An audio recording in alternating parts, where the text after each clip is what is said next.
Presiden Jokowi mendapat sorotan setelah mengungkapkan kode Capres 2024 pilihan.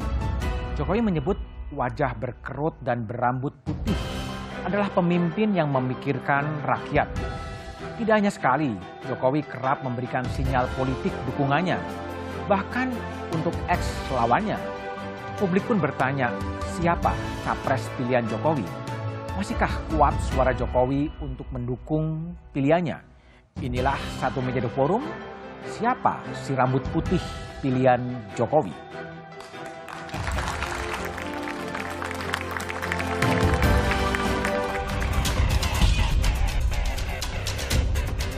Urusan politik, ojo kesusu. Meskipun mungkin yang kita dukung ada di sini.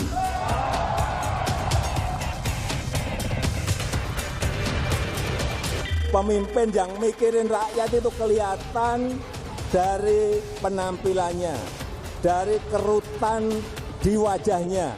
Lihat juga, lihat rambutnya. Wah, kalau rambutnya putih semua, nah ini mikir rakyat ini.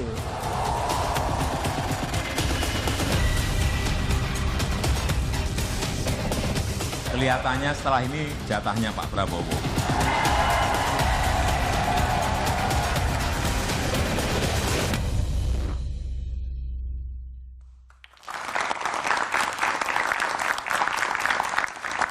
Presiden Jokowi beberapa kali berbicara soal suksesornya di tahun 2024. Dari pesan agar berhati-hati dan jangan sembrono memilih calon presiden, sampai sinyal-sinyal mengenai ciri pemimpin yang memikirkan rakyat.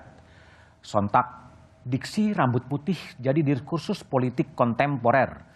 Peran apa yang sedang dimainkan Presiden Jokowi? Itulah yang akan saya bahas dengan sejumlah narasumber. Di ujung sebelah kanan, kebetulan juga berambut putih, Profesor Dr. Mohtar Pabutinggi. Malam, Prof. Malam. Ya.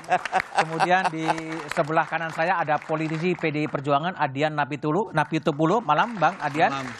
Di sebelah kiri saya ada Rambun Cayo, Ketua Umum Sekretaris Nasional Jokowi. Dan di ujung sebelah kiri ada politisi Partai Keadilan Sejahtera Mardani Alisera. Malam, Bang Mardani. Malam, Bet. Rambun, saya ingin tanya, Anda hadir di GBK pada hari Minggu? Hadir. Hadir. Ikut merancang desain itu? Ya, saya salah satu anggota dari steering committee. Ikut merancang pidato yang ingin disampaikan oleh Presiden Jokowi? Kalau pidato itu urusannya apa? Itu Pak Jokowi dan timnya lah. Tapi setuju dengan isi pidato itu?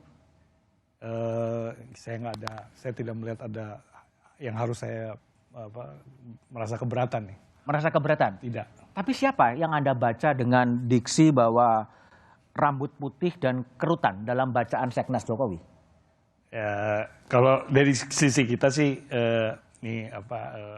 simbol apa yang disampaikan oleh Pak Jokowi mengenai rambut putih berkerut itu kan sebenarnya semacam ya simbolisasi dari orang yang bekerja lah gitu ya, yang mikirin rakyat. Tapi memang bisa ditafsirkan ciri-ciri fisik itu kemudian bisa ditafsirkan ke arah orang secara fisik. Tapi kalau melihat beberapa hari terakhir ini kayaknya nggak seperti itu gitu ya. Tadi aja saya nonton sebelum saya kesini itu ada Pak Prabowo, kan Pak Prabowo itu berkerut juga, rambutnya putih juga gitu. Mungkin kalau ada calon lain mungkin sekarang jangan ngecat rambutnya, kalau udah usia saya misalnya, jangan ngecat rambutnya jadi cat hitam gitu. Jadi biarin aja ubannya. Tapi siapa yang Anda baca sebagai Ketua Umum Seknas Jokowi dengan berambut putih dan kerutan itu siapa sebetulnya? Ya kan sekarang ada 3 lah yang paling rame lah kita, yang calon yang udah di dalam survei-survei gitu ya kan. Kalau sekarang saya ngeliatnya ada Pak Ganjar, ada Pak Prabowo, ada juga Pak Anies, dan juga sebenarnya ada beberapa yang lain yang masih jadi kuda hitam lah ya kan. Tapi kalau saya ya kalau secara fisik yang paling putih rambutnya Pak Ganjar lah ya kan. Pak Ganjar. Ya kan. Tapi apakah Pak Ganjar kerutannya cukup untuk dipersamakan dengan itu? Ya saya juga nggak tahu. Nggak tahu gitu. Meskipun orang seperti Pak Jokowi di Kalimantan bilang siapapun boleh menafsirkan pernyataan politiknya kan? Betul. Menurut saya jangan terlalu jangan terlalu terfokus pada itu. Pada akhirnya menurut saya Pak Jokowi sendiri menyampaikan dalam beberapa kesempatan bahwa ini kan kalau untuk kemudian pencapresan ini adalah domain partai politik. Ini hak istimewanya partai politik. Dia tidak akan intervensi. Ya bahwa kemudian Pak Jokowi adalah faktor endorsement dia akan menjadi penting ya, presiden 2 periode dan punya pendukung yang seperti saya dan teman-teman yang lain ini cukup besar. Gitu. Oke, baik. Kira-kira gitu lah. Baik, Bung Adian. Ya. Ini begitu GBK itu jadi berita, kemudian PDI Perjuangan kan keras sekali bereaksi ya. Itu keras bereaksinya soal pertemuan Presiden Jokowi dengan relawannya atau soal rambut putih sebetulnya? Oh, kalau itu banyak hal. Pertama, kita melihat ada peristiwa lain yang terjadi beruntun ya, ada Kanjuruhan, kemudian ada Cianjur segala macam, kemudian ada juga pernyataan dari Menpora itu jangan dipakai tempatnya, dan kita tidak melihat ada urgensinya. Waktu pertemuan pertama kan teman-teman kita juga datang waktu pertemuan merancang acara itu, dan kita mengatakan Prospera dan PNS 98 tidak ikut. Tidak ikut. Kita tidak melihat urgensinya. Sempat terjadi perdebatan saat pertemuan itu. Ini buat apa? Acara ini buat apa? Kampanye sudah selesai dan belum dimulai lagi berikutnya. Kemudian berapa anggaran harus dikeluarkan untuk itu sangat besar. Kemudian bukankah seharusnya seluruh tenaga itu kita keluarkan untuk hal yang lebih penting? Memperbaiki situasi pasca COVID. Misalnya habislah kemudian 20, 30, 40 miliar misalnya. Kayaknya itu lebih berarti deh untuk bangun rumah yang rusak di Cianjur. Kira-kira seperti itu eventnya ya. Tapi kalau pesan kemudian adalah seakan-akan mengendorse pemimpin itu rambut putih, Bung Adian melihat. Kalau menurut saya Jokowi ini kan unik ya. Unik. Dia tahu bahwa pertama melakukan pencalonan calon presiden dan wakil presiden itu domain partai. Itu konstitusional. Kalau dia melanggar itu, dia melanggar konstitusi. Saya bahwa dia sebagai manusia juga punya keinginan, boleh-boleh saja. Tapi apakah pernyataan dia sebuah bentuk dukungan terhadap yang berambut putih dan yang berkeriput? Secara tegas dia tidak bicara itu. Kedua, kalau menurut saya, keunikan Jokowi adalah dia bisa mengatakan bahwa dia tidak mendukung siapa-siapa dan mendukung siapapun. Dia bilang Prabowo pantas lah, abis ini Prabowo lah, lalu dia bilang rambut putih, keriput lah, segala macam. Itu cara dia menyampaikan bahwa dia tidak mendukung siapapun dengan memberikan dukungannya pada siapapun. Dengan mengendorse siapapun. Betul, itu loh. Itu strategi yang dipilih oleh Presiden Jokowi. Itu keunikan Jokowi. Jadi reaksi keras dari PDI Perjuangan lebih kepada momentumnya yang dianggap kurang pas ya? Memang nggak pas. Coba yang nggak pas siapa? Siapa yang menganggap pas? Hari ini kalau tidak salah korban di Cianjur sudah sampai 300. Kecuali misalnya teman-teman saat itu misalnya rame-rame kumpulin uang lalu dibawa ke Cianjur. Itu lain soal. Tapi kalau menurut saya uang negara ini terbatas, uang kita ini terbatas. Situasi menuju krisis, pasca pandemi kita sudah kesulitan sesak napas lah kira-kiranya. Kenapa sih kita tidak menggunakan uang yang sedikit ini untuk hal yang lebih penting? Kenapa kalau menurut Bung Adian? Nggak ngerti. Tapi yang jelas waktu di rapat pertemuan awal untuk acara ini, kita Projo mundur, Prospera mundur, PNS 98 mundur. Jadi reaksi keras dari PDI Perjuangan bukan karena sakit hati gitu, merasa tertekan dengan pernyataan mengendorse dari rambut putih tadi? Nggak ada, tidak ada pernyataan sekjen maupun dari PDI Perjuangan terhadap pernyataan itu. Kita lebih fokus pada ketidakpatutan lah. Kan ada acara yang pantas, ada yang tidak pantas. Berapa teman-teman musisi misalnya selama ini dilarang kok. Buat keramaian segala macam itu ada slang yang tidak bisa manggung, ada berapa band-band lain tidak bisa manggung. Kok ini bisa? Kita tidak mau kemudian nama baik Jokowi itu jadi rusak. Jangan mentang-mentang relawannya boleh, sementara yang bukan relawannya tidak boleh. Gitu loh. Itu kan tidak baik ya. Walaupun menurut saya ya teman-teman relawan juga kenapa sih tidak datang dengan ide yang lain selain kerumunan massa gitu loh. Mass forming. Banyaklah mass forming yang lain yang bisa kita lakukan gitu loh, tanpa harus begitu kan. Misalnya kalau kita ya, kalau saya diperintahkan partai dan teman-teman relawan kita yang lain, kita bangun posko di Cianjur, itu ada berapa banyak tenda kita di sana, kita lakukan pengobatan gratis, kita bawa dokter segala macam, itu juga uang. Lebih bermanfaat ya? Tapi itu bermanfaat buat rakyat dan menghadirkan wajah Jokowi di tengah-tengah rakyat. Baik. Prof. Mohtar, ini profesor berambut putih. Jadi kalau Prof lihat ini sinyal, kenapa Presiden Jokowi kemudian bermain dengan sinyal-sinyal ya. Di acara Perindo dia bilang saatnya Prabowo, kemudian di acara di Magelang di Borobudur mengatakan orangnya ada di sini, dan sekarang bilang kerutan dan berambut putih. Kenapa bermain dalam bahasa-bahasa yang high contact? Kadang terlalu tinggi juga kan ini. Ya, pertama terima kasih telah diundang. Saya ingin melihat dari sisi lain ini, Bung, mengenai masalah ini. Saya kira wacana yang dikeluarkan oleh presiden kita itu lebih merupakan akibat daripada sebab. Dalam pengertian begini, hal-hal prinsipil dalam politik selama berapa lama ini tidak muncul. Maka muncullah hal-hal sepele gitu. Ya, hal-hal sepele. Karena yang prinsipil tidak diberi ruang untuk muncul, yang muncul adalah hal-hal sepele. Dengan kata lain, karena tidak ada ruang bagi munculnya sari-sari politik, tidak ada ruang bagi munculnya sari-sari politik, muncullah ampas-ampas politik gitu. Jadi ini bagian daripada ampas politik. Ini ampas politik, residunya? Ya. Yang substansial nggak muncul? Dia tidak muncul. Misalnya apa yang substansial? Yang substansial misalnya saja, betulkah kita harus terlalu terikat pada parliamentary presidential threshold itu gitu? Apakah tidak bisa dibuka? Lebih penting. Apa hal-hal mendasar di dalam partai-partai gitu? Partai-partai tidak ada prinsip lagi gitu, kehilangan prinsip. Tidak ada yang bicarakan yang prinsipil, semuanya sama gitu, hanya bajunya yang beda gitu. Tapi sama tidak, jadi maaf kata ya susah kita melihat di mana kita yang prinsipil tidak ada gitu. Artinya itu gagasan yang tidak ada dari elit, dari partai politik, dan kemudian tidak muncul substansial, muncul yang sepele-sepele, muncul yang trivia gitulah. Ini yang saya lihat gitu ya. Ini yang sangat penting saya kira. Kita kembali lagi kepada sebetulnya apa sih yang penting dalam politik gitu. Tapi rambut putih itu nggak penting atau? Bagi saya itulah bagian dari trivia. Trivia aja ya? Gimik politik ya? Tidak penting bagi saya. Bukan itu substansinya gitu. Tidak ada substansi sama sekali. Tidak ada substansinya ya? Tidak ada gitu. Baik. Bang Mardhani, ini kalau Bang Mardhani lihat sebagai oposisi PKS nih ketika Presiden Jokowi ngomong soal rambut putih dan kemudian kerutan sebagai sosok presiden yang memikirkan rakyat, itu bagaimana sih PKS melihat? Tapi jawabannya setelah jeda berikut ini.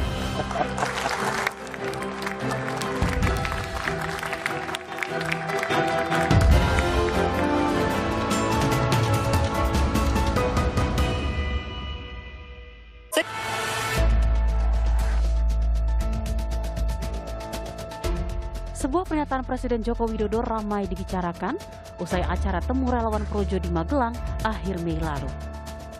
Jokowi seakan melempar sinyal dukungan politik untuk Pilpres 2024 mendatang.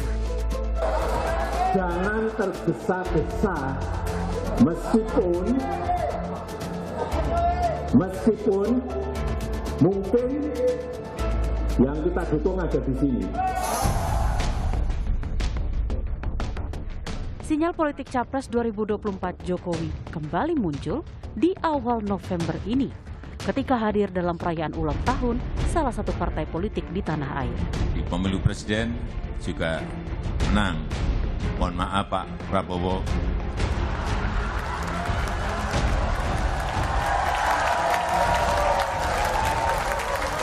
Kelihatannya setelah ini jatahnya Pak Prabowo.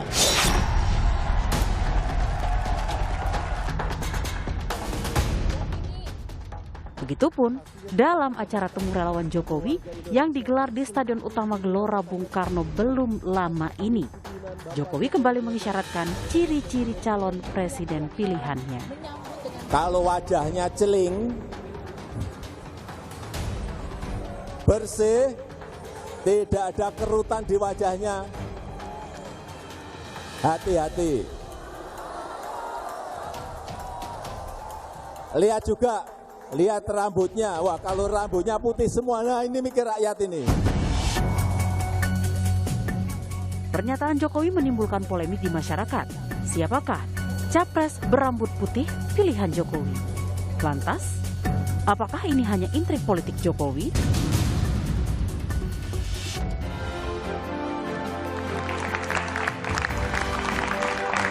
Oke, Bung Mardhani, politisi dari PKS. Bung Mardhani lihat gimana? Apa endorsement atau gimmick politik dari Presiden Jokowi yang kerutan dan berambut putih yang layak memimpin Indonesia 2024? Gimana Bung Mardhani lihat?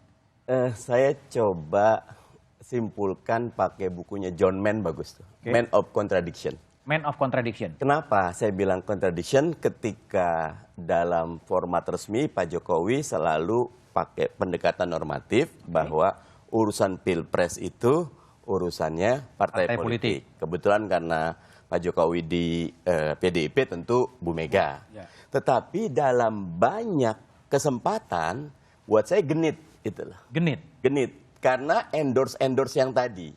Karena beliau sebetulnya sebagai presiden juga kepala negara. Jadi apapun yang diucapkan akan viral dan saya setuju sama Prof. Mukhtar Pabutinggi, mestinya kalau mau genit dalam ide dan gagasan. Gimana kita bisa desain negara ini menjadi lebih maju, gimana bisa otonomi daerah, gimana bisa pendidikan kita. Nah, itu genit di situ bagus. Tapi kalau di sini buat saya kontraproduktif. Bahkan saya banyak setuju dengan teman-teman PDIP ini merendahkan Pak Jokowi yang tadinya sudah sukses G20 katakan, tiba-tiba kumpul, apalagi ada video tuh, nyun sewu kalau benar atau enggak tentang tempur-tempur, buat saya itu toksik. Dan sayang Pak Jokowi mendengar kayak gitu. Ini buat saya satu pelajaran besar, Pak Jokowi itu sudah 8 tahun, mau tuntas husnul khotimah, udah jaga aja jadi negarawan yang ngajarin jadi guru bangsa, jangan lagi genit. Mengendorse itu termasuk kegenitan? Karena bagaimanapun enaknya posisi beliau itu sebagai negarawan. Beliau sudah selesai, monggo. Saya serahkan tongkat kepemimpinan Indonesia ke depan kepada generasi setelah saya. Semua orang baik, semua didukung, semua monggo berkontestasi kepada rakyat. Dengan nyebut 1212, akhirnya walaupun tidak ada larangan. Tetapi buat saya secara etika, enaknya beliau betul-betul netral. Karena beliau sebagai kepala pemerintahan, beliau punya bobot politik. Sebagai kepala negara, beliau harus ikut konstitusi. Oke, baik. Bung Adian, kalau Mardhani bilang seharusnya netral dan nggak usah terlalu genit-genit lah dalam berpolitik. Cara menyampaikan kenetralnya dan mendukung semuanya. Pernah dia bicara soal Prabowo dan sebagainya. Itu pertama. Kedua, kalau menurut saya genit itu kalau tarik ulur dalam bentuk koalisi nggak kelar-kelar. Itu genit. Goda-godain, gitu. lari. Koalisi yuk, nggak jadi lagi. Itu lebih genit? Itu genit. Kalau kemudian dia sebagai kepala negara berbicara di depan relawannya dengan joke seperti itu. Saya punya pengalaman dengan presiden seperti di sebuah acara pernikahan, ada mertua saya datang, saya kenalkan. Pak Presiden ini mertua saya, kebetulan dari Solo. Oh pantas, Mas Adian jadi lembut akhir-akhir ini. Nah itu kalau kemudian dia ucapkan depan podium, orang bisa nafsirkan macam-macam. Gitu. Tapi itulah joke-joke gaya dia. Yang mungkin jadinya kontradiksi dengan, loh kok Adian bisa jadi selembut ini gitu loh. Tapi depan mertua saya dia bilang seperti itu. Nah kalau dibilang sama Bang Mukhtar Pabutinggi juga bahwa ini tidak prinsip, tidak juga. Memang tidak perlu terlalu dibesar-besarkan, tapi yang prinsip punya mekanisme penyelesaiannya secara konstitusional. Misalnya kita bicara tentang presiden threshold. Ada mekanismenya kok. MK sudah 13 kali di MK kan dan selalu kalah. Itu loh. Masih kurang ya bikin 14, kurang bikin 15, kurang bikin 16, silakan saja gitu loh. Tapi hal-hal prinsip yang menjadi problem bagi sebagian besar masyarakat kita punya mekanisme untuk menyelesaikannya secara konstitusional. Nah kalau mau dibilang gimmick bisa, bercandaan politik bisa, cara dia yang unik untuk menunjukkan saya tidak mendukung siapapun dengan mendukung semuanya. Kalau sebagai pressure bagi PDIP gimana Bung Adian? Apa yang mau di-pressure? Artinya supaya segera mengumumkan reaksinya keras, balik dari Sekjen, dan kemudian ini karena juga responnya agar PDIP segera memunculkan nama gitu. PDI Perjuangan Sekjen keras tidak terhadap pernyataan Presiden. Tapi terhadap event itu yang dianggap tidak tepat. Tapi bukan berarti kita melarang orang untuk tertawa. Tapi kalau ketawa jangan di saat yang lain sedang berduka dong. Kira-kira seperti itu. Kalau yang mau berpesta silahkan, tidak mungkin kita larang. Tapi di sebelah sana sudah kita sedang berduka. Ada yang kehilangan ayahnya, ibunya, anaknya, rumahnya dan sebagainya. Yuk kita tunjukkan sedikit empati buat mereka. Itu. Nah kalau dibilang tekanan buat PDI Perjuangan, abang tidak paham bagaimana PDI Perjuangan berproses dalam selama ini. Kita nggak bisa ditekan siapapun. Kukuh ya pokoknya ada pendirian. Kita sudah bersepakat dalam Kongres itu keputusan 100% di tangan Ketua Umum. Tapi kalau masing-masing punya keinginan boleh. Tapi tidak perlu sampaikan terbuka untuk dukung A, B, C dan sebagainya. Itu masing-masing. Tapi ketika Ketua Umum sudah katakan A, semua harus A. B, semua harus B. Dan itu kesepakatan dalam Kongres kita. Orang katakan begini abang.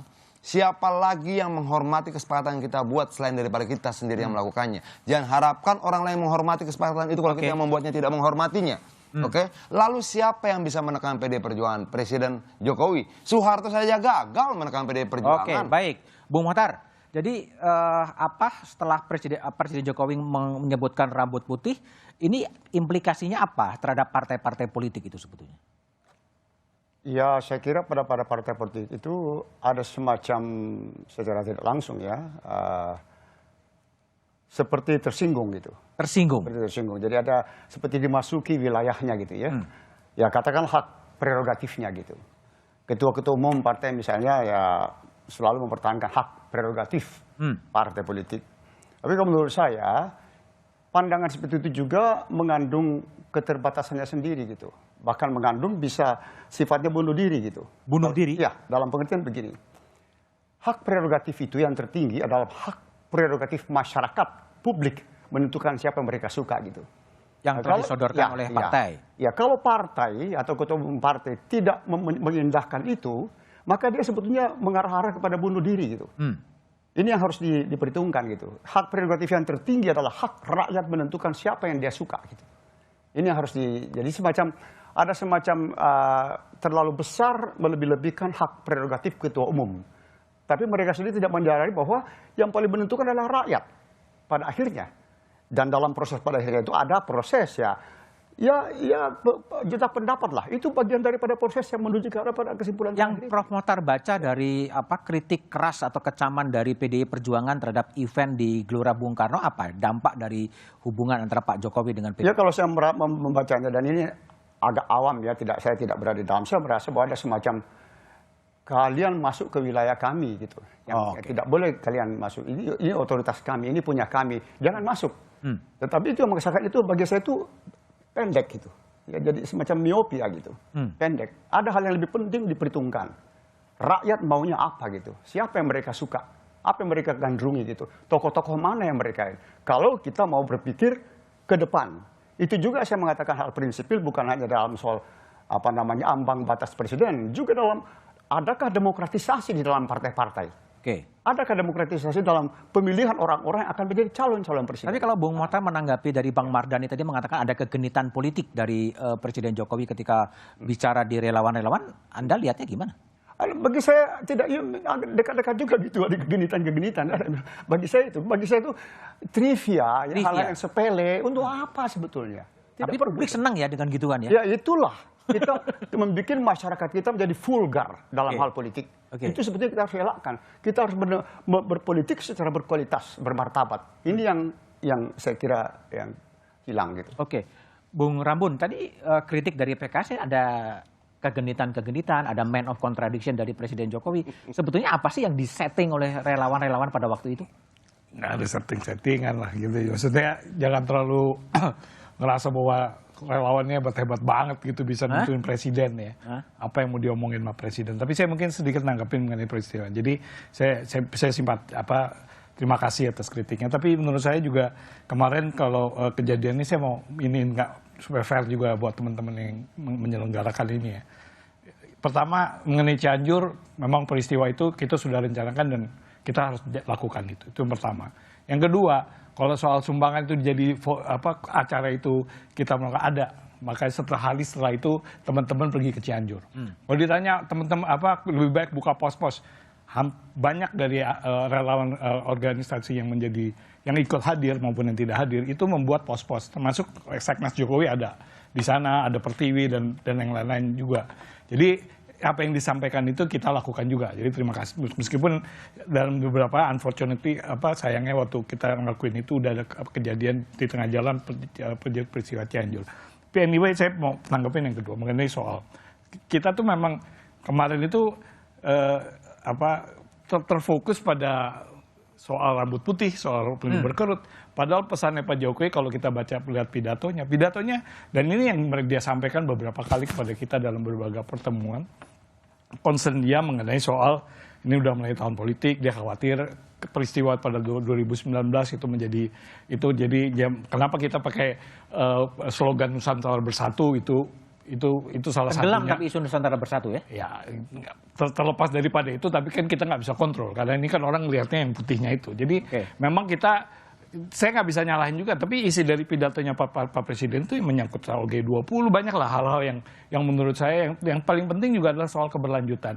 Ngomongin soal 2045. Dan Dan inisiatif 2045 ini penting, ada RPJP nih ke depannya. Dan ini harus menjadi bagian yang penting menurut saya yang harus di. Ya? Nah itu yang menurut saya kita perlu sampaikan. Nah mengenai soal kegenitan sih, soal kegenitan itu menurut saya ya namanya juga orang pidato ya di depan umum ya.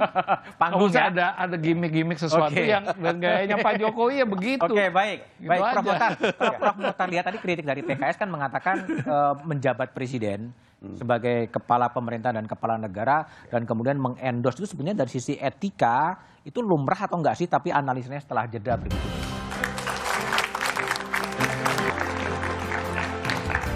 Masih bersama saya Budiman Tantojo di Satu Meja The Forum. Sebelum diskusi dilanjutkan, kita coba dengar terlebih dahulu pernyataan terakhir dari Presiden Jokowi soal siapa sebetulnya rambut putih itu.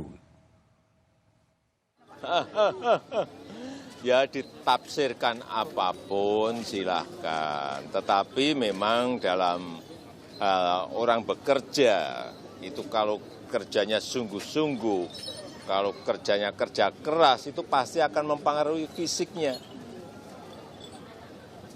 Entah itu saking mikirnya, betul mikir benar, wah kerutannya jadi kerutan wajahnya jadi banyak.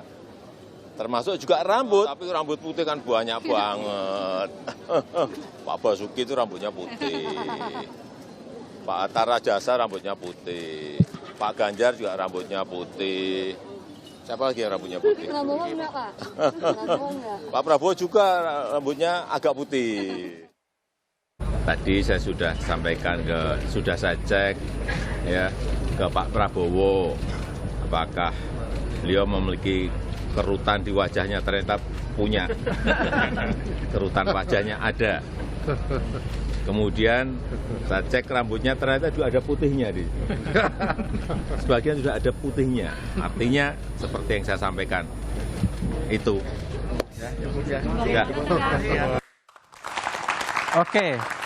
Prof. Mokhtar, ini permainan politik, permainan komunikasi politik yang sedang dimainkan oleh Presiden Jokowi. Dari sisi fatsun, dari sisi etika ketika Presiden menjabat, kemudian mengendorse, semuanya diendorse kan, Pak Prabowo diendorse, Pak Hatta Rajasa kemudian juga disebut, kan, nggak tahu endorse atau tidak. Gimana Prof. Mokhtar lihat? Saya melihat makin kemari Presiden Jokowi ini makin pede gitu. Makin pede? Ya, makin bisa berbicara, merasa bebas berbicara gitu. Tetapi begitu melihat reaksi, dia dengan segera bisa mengoreksi lagi tuh. Dilebarin lagi? Iya, seperti barusan. Ya, itu sudah berkurang lagi, semua rambut putih gitu. Ya, jadi apa namanya yang saya rindukan sebetulnya adalah ucapan-ucapan yang sifatnya itu mentransformasikan, mencerdaskan gitu. Dari seorang presiden gitu. Itu yang bisa mengangkat harkat politik bangsa kita gitu. Jangan pada tataran yang sifatnya awam. Ini pada tataran awam, memang merakyat, tapi merakyat yang tidak mentransendenkan, tidak meningkatkan daya politik, harkat politik bangsa kita gitu. Saya berharap misalnya ada orang-orang nanti kayak Bung Adian ini tampil ke depan, ya, menuju pada yang nomor satu. Kenapa tidak gitu? Karena ada pikiran-pikiran yang mentransendenkan, Bung Mardhani gitu. Kenapa tidak gitu? Jangan berada pada tataran terendah. Bayangkan seorang Soekarno misalnya gitu. Dia bisa berbicara begitu luas ilmu pengetahuannya gitu. Begitu mengangkat bangsa kita. Itu kapan lagi ada muncul seperti itu gitu. Oke. Jangan dibikin pada yang paling rendah, pada yang sepele-sepele itu gitu. Tapi kalau dari sisi fatsun, dari sisi etika, menurut Prof. Mokhtar apa yang dikerjakan oleh Presiden Jokowi? Saya tidak melihat ada fatsun dan etika di situ karena banyak sekali etika yang dilanggar oleh semua pihak. Oleh semua pihak? Ya. Jadi saya tidak lagi berbicara soal etika gitu. Yang melanggar etika jauh lebih parah dari Pak Jokowi banyak gitu. Banyak juga? Ya. Itu ya, pencopotan Aswanto itu melanggar etika luar biasa itu. Oleh DPR itu? Oleh DPR, ya. Oleh DPR. Ya.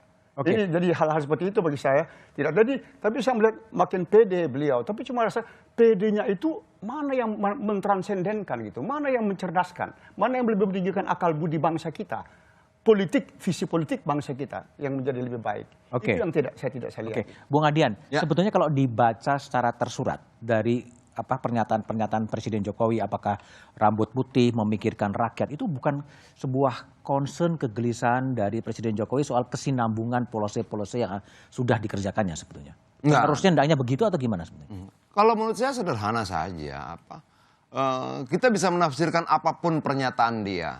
mungkin pernyataan Bang Mukhtar tidak punya konsep apa bla bla, boleh saja. Akan ada yang masalahkan apa pernyataan itu segala macam. Tapi bisa nggak kemudian kita lihat dari persepsi yang lain bahwa dia pengen membuat pemilu itu menyenangkan, tidak menakutkan, sesuatu yang ringan dan jalani saja. Ini kan menjadi sesuatu yang biasa per 5 tahun buat kita, tidak perlu ada kekhawatiran dan sebagainya. Ya mungkin saja pernyataan-pernyataan ringan seperti itu yang kemudian dia jawab di kemudian hari, berikut hari, ya kan bisa siapa saja, Hatta Rajasa putih, Prabowo agak putih sedikit, saya periksa ada kerutannya segala macam. Itu dia ingin menyampaikan, ini pemilu loh, yang lu suka tidak lu suka, per 5 tahun akan terjadi. Oke, bangsa ini harus menjadi lebih dewasa. Bagaimana kemudian saya dengan Bang Mardhani di luar bisa ngopi bareng. Kalau kita masuk kompleks DPR Kalibata itu, di depan itu PKS, kemudian itu ada Gerindra, ada Nasdem segala macam, PD Perjuangan paling ujung. Kalau ribut kita serius, nggak pulang ke rumah saya. Pulang ke rumah ya. Gitu, kenapa dicegat PKS di sini, dicegat Gerindra di sini, dicegat. Nah, artinya, jadi jangan terlalu serius lah ya. Kita bisa melihat nggak bahwa Presiden juga mengajak dengan cerita yang ringan. Gitu loh. Oke, menurut Bang Mukhtar mungkin itu tidak punya bobot, segala macam. Oh, bobot visi misi sudah disampaikan sejak awal. Jokowi baru pede sekarang. Tidak. Dari wali kota menjadi gubernur, menantang incumbent, lalu menjadi calon presiden, itu pede yang luar biasa. Dan itu bukan problem etika sebenarnya? Tidak ada persoalan etika di situ. Dia berbicara depan relawannya kok. Dia tidak berbicara di sidang DPR, dia bicara depan relawannya. Dia bicara, kalau kita bicara relawannya, dia bicara dengan teman-temannya.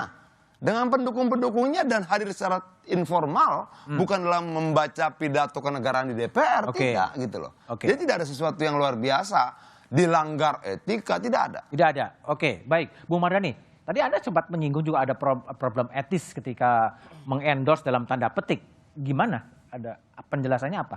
Ya bagaimanapun positioning presiden, apalagi di bangsa yang quote and unquote masih ada rasa feodal, sangat penting. Dan itu membuat tidak equal perimbangannya. Kalau tadi adian semua didukung, ada Anies Baswedan nggak didukung kok, nggak ada pernyataan yang didukung dan nggak ada masalah buat kami gitu. Sehingga buat saya catatan kami justru saya agak setuju dengan Pak Mukhtar. Kalau tadi dibilang membuat pemilu nyaman, tidak dengan jok-jok seperti itu, turunkan threshold. Semua partai di parlemen bisa memajukan, itu akan ada kontestasi karya dan gagasan. Kenapa menjadi tension? Karena riding of the two horse.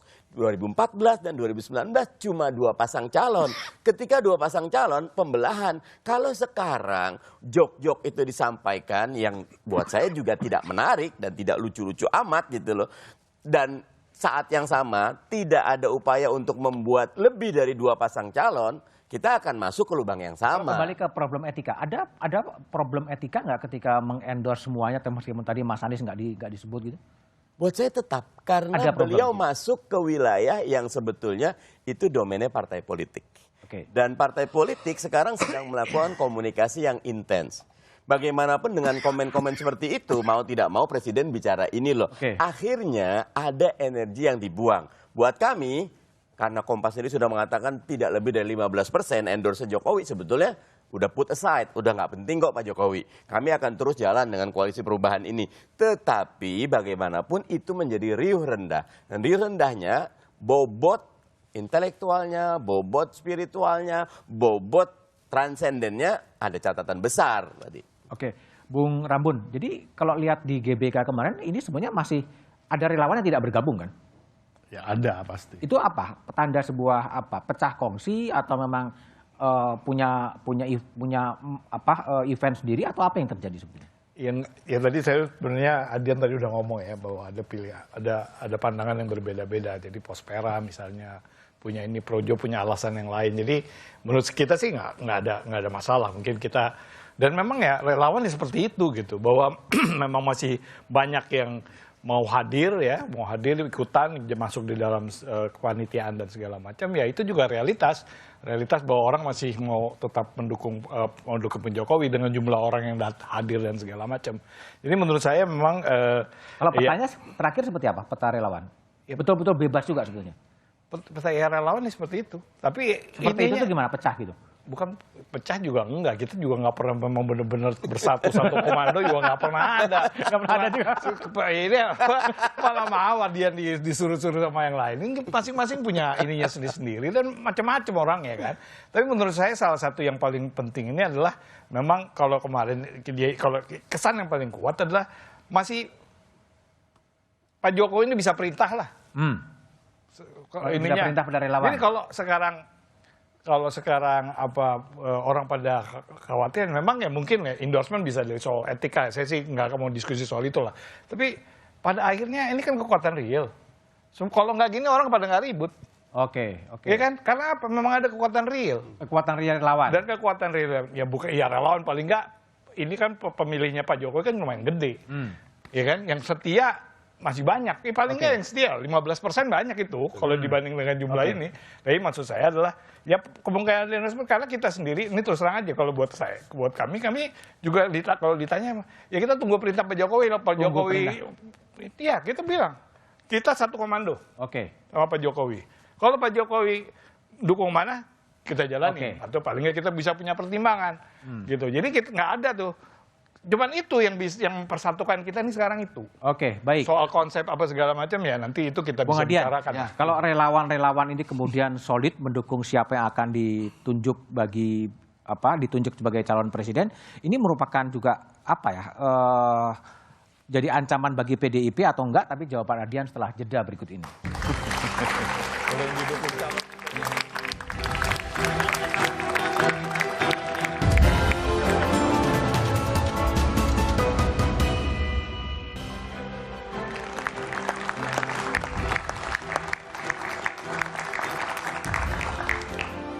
Masih bersama saya Budiman Tanurjo di Satu Meja The Forum. Kembali ke Adian Napitupulu.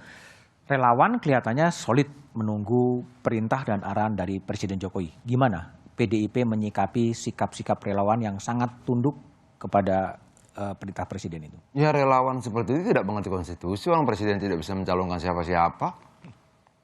Artinya bahwa Presiden pun akan mendukung calon yang dukung partai. Nggak bisa didukung oleh relawan ya? Dia mendukung siapa secara konstitusional itu domain partai. Presiden hanya bisa mendukung calon yang didukung partai. Jadi relawan mendukung siapa? Kalau relawan bicara seperti itu tidak mengerti konstitusi dong, bahwa presiden tidak bisa mengeluarkan calon presiden. Tapi presiden masih tetap sebagai faktor yang ikut menentukan siapa 2024? Sebagai faktor bisa, tapi seberapa persen faktor itu bisa kita perdebatkan. Dan Jokowi sebagai presiden 2 periode yang tentunya paham konstitusi, dia tahu hal itu. Tahu bahwa itu adalah parpol dan gabungan partai politik yang akan dia menentukan. tunduk terhadap konstitusi, dia harus patuh terhadap itu. Boleh kemudian Bang Mardhani Alisera bilang, ini tidak lucu, gampang jangan ketawa. Ini tidak menarik, gampang jangan dibahas. Kalau dia bilang kenapa Anies nggak diomongin, ya minta aja ke presiden. Anies datang ngomong ke Jokowi, saya dong Pak di-endorse. Kan gampang aja. Ngapain sih kita bikin rumit gitu loh. Tapi gini ya. Bang Mardhani ini dulu, kalau Bang Mardhani ini begini. Kalau zaman kita diskusi mahasiswa dulu ya. Mahasiswa itu kalau diskusi bagaimana masang lampu, bukan lampunya diputar, rumahnya diputar. Nah Bang Mardhani ini begini, semua dibikin rumit. Dibikin rumit ya. Anies kenapa nggak di-endorse? Mau. Ya ngomong aja. Minta di-endorse. Tadi dia bilang, kan saya positioning presiden. Kalau misalnya keberatan, kasih suratnya saya kasih Pak Presiden. Tapi kita lihat ya, coba kita lihat bagaimana rakyat negara harus netral. terrepresentasi lewat berbagai survei. Kita coba lihat bagaimana survei yang terakhir dirilis oleh Carta Politika, mungkin bisa ditampilkan. Inilah 4 November, 16 November, ini survei elektabilitas dengan sekian calon. Ini adalah Ganjar Pranowo 32,6, Anies 23,1, Prabowo 22, Ridwan Kamil 5,6, Agus Harimurti 3,5, dan Sandiaga Uno 2. Lalu kemudian ini juga sama, sejumlah calon lain, Khofifah, Puan Maharani, Airlangga Hartarto, Erik, dan tidak menjawab 5%. Itu Carta. Ya. Lalu yang kedua adalah dari SMRC.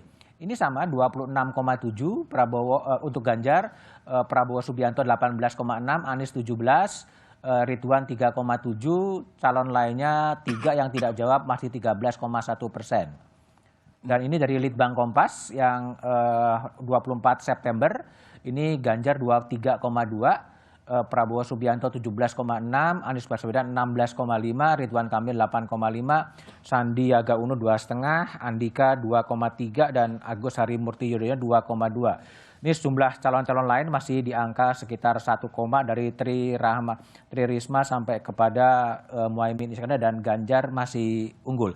Bung Adian, kalau Bung Adian lihat dari ini hasil survei, itu gimana Anda membaca, dan itu diakumulasikan tadi partai politik mengarsop suara-suara rakyat? Gini, Bang, ya maaf ya. Kita ini tidak sedang menjual handphone. Oke. Sehingga survei keinginan rakyat itu menjadi satu-satunya alat ukur. Oke, rakyat suka seperti ini, kita cetak dong sebanyak-banyak. Tidak, kita sedang memilih calon presiden. Survei menjadi salah satu pertimbangan, ya. Tapi pertimbangan lain, tapi saya mau nanya, mana yang lebih penting? Hasil survei atau misalnya keberpihakan dia terhadap nilai-nilai kebangsaan? Keberpihakan dia tentang NKRI, persatuan dan ideologi. Ini semua harus dihitung, Bang. Survei menjadi satu pertimbangan, betul, tapi bukan satu-satunya pertimbangan. Kita akan lihat lagi nanti, misalnya begini. Secara nilai-nilai kebangsaan begini. Keberpihakan dia terhadap keberagaman begini. Keberpihakan dia terhadap persatuan NKRI ini begini. Keberpihakan dia terhadap ideologi pemahamannya seperti ini segala macam. Nah, yang terbaik itulah yang akan kami calonkan dari PDI Perjuangan. Dan yang menghitung semuanya dengan sangat detail pasti Ketua Umum.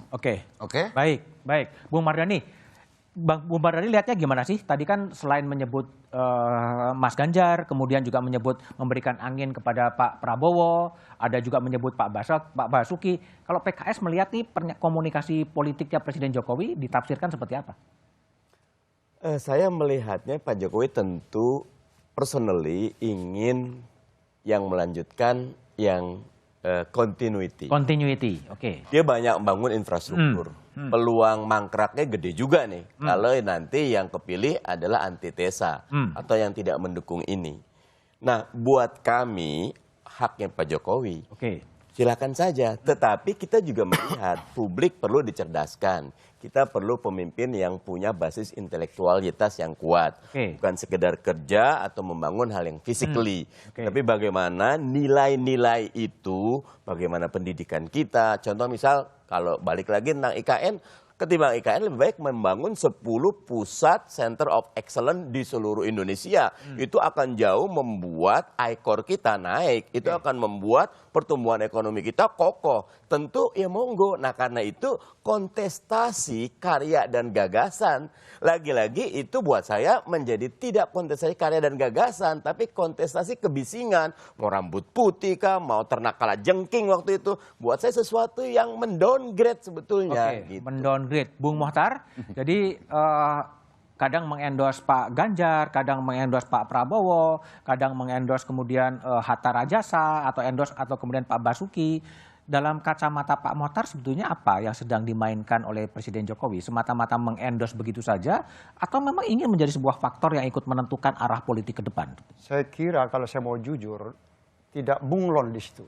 Tidak bunglon. Saya kira Presiden Jokowi ada satu orang dia, dan bagi saya Ganjar yang dituju gitu. Yang dituju Ganjar? Menurut saya Ganjar gitu. Ganjar Pranowo. Jadi secara tidak langsung bagi saya Pak Jokowi itu hendak menghentikan impasse politik. Kebekuan ketua-ketua umum partai yang tidak ada demokratisasi dalam partai, saya kira itu yang salah satu hendak disodok oleh Pak Jokowi gitu. Bukalah, jangan terlalu berpegang pada hak prerogatif ketua umum partai-partai. Tapi perhatikan apa suara rakyat itu, apa yang dikehendaki oleh rakyat. Dan itu rakyat itu cerdas. Itu yang saya kira secara tidak langsung dia hendak memecahkan impasse politik ke arah yang lebih baik gitu, ke arah yang terbuka. Tapi undang-undangnya kan memang memberikan hak kepada partai politik dan gabungan partai politik untuk mencalonkan presiden. Ya itu tidak apa-apa, tapi tetap proses pencerdasan tetap harus ada gitu, tidak boleh ditinggalkan itu. Ini yang harus jadi. Jadi kalau dikatakan buka, ya buka gitu, buka kesempatan itu. Dengarkan suara rakyat, jangan dalam kerangkeng sendiri aja gitu. Jangan gitu. Buka gitu. Lihat kenyataan, lihat realitas. Lihat realitas. Bung Rambun. Jadi sebetulnya komunikasi politik dari Presiden Jokowi memang ingin menjadi sebuah faktor yang ikut menentukan arah politik 2024 sebagai presiden maker atau sebagai king maker sebetulnya? Saya rasa ya presiden maker lah tadi ya, bukan kerajaan kita. Tapi saya rasa yang saya mau sampaikan juga mungkin sedikit mengkoreksi, ya nggak mungkin lah endorsement itu dilakukan tidak melalui satu proses duluan. Jadi maksud saya panggung adalah, belakangnya artinya? Yang bukan, maksud saya bukan gitu. Jadi ya kalau yang pasti akan di-endorse oleh siapapun itu tentunya yang sudah melalui proses. Jadi artinya partai politik lah. Ini kan memang ininya partai politik. Jadi kalau dibilang, tapi kan nanti setelah itu kalau misalnya Pak Jokowi, ya ini kita yang relawan, tinggal Pak Jokowi ini udah ada 3 atau 4 atau berapapun yang sudah dipilih oleh Pak Jokowi endorse. Tinggal kita ngelihat. Ya kan, sesuai nggak apa yang diomongin sama Pak Jokowi soal tadi NKRI dan segala macam. Ya kan? Nah, kita yang paling penting adalah kita menunggu itu sampai menunggu arahan, sampai ke sana. Tapi bukan mendahului misalnya partai politik belum apa-apa, saya mau yang ini, ya nggak mungkin kan, itu suatu hal yang nggak mungkin lah itu terjadi. Dan saya rasa dalam berbagai kesempatan Pak Jokowi jelas ini yang bisa menentukan ini adalah partai udah. Titik. Baik, Pak Rambun, Bang Mardhani, Bang Adian dan Prof Mokhtar, Pak Botini, terima kasih telah tergabung di satu meja di forum. Partai politik harus jeli dalam menangkap kehendak rakyat untuk memilih pemimpin Indonesia 2024. Pemimpin yang tetap komit menjaga kemajemukan Indonesia, pemimpin yang bisa merukunkan bangsa, serta pemimpin yang bisa menghadirkan kesejahteraan dan keadilan bagi rakyatnya. Demikian satu meja di forum malam ini, sampai jumpa pekan depan. Selamat malam dan terima kasih.